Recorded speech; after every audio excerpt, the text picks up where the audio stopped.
I started my journey at Procreate from a recommendation from a friend. I was about 7 or 8 months into my trying to get pregnant journey. And we had a miscarriage and tried a few more months after that with no luck. And so I was starting to get to the frustration level. And my really good friend said, I have this great nurse practitioner, I have this great doctor, why don't you just reach out to them? Why don't you just kind of see what they have to say? So at that point, it had probably been about a year that we were trying to get pregnant. So it was right about the time that it was appropriate to seek some assistance. So I went and made an appointment with Kat, and she did the initial testing, all of the traditional things they check to make sure everything seems okay, and they did.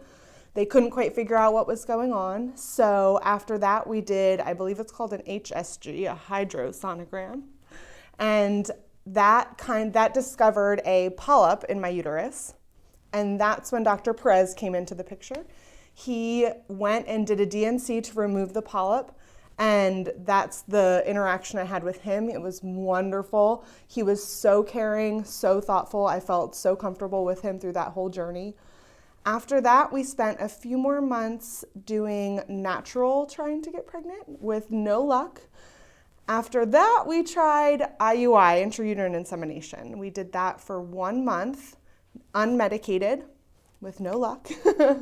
So we tried the next month with an IUI again, medicated this time. I took Femora. And so I had 2 eggs that I ovulated, and we went through the IUI process, and I am here today, 9 months pregnant, ready to pop in 3 weeks. Over the whole process, Kat and Dr. Perez were just so wonderful.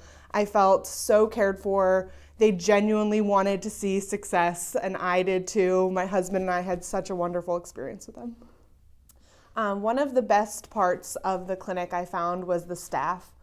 From the nurses to Kat, the nurse practitioner, to Dr. Perez, I felt like they went above and beyond every single time, every single visit. I even believe I went in on a holiday weekend. I don't even remember what holiday it was, but I remember it was a Monday that I was off school, and they probably wanted to be off work, but you can't necessarily time when you're ovulating and that fun stuff. And they were there. They were there first thing in the morning for me. Sometimes I had to go in early, sometimes I had to come in later depending on my work schedule, and they were always there.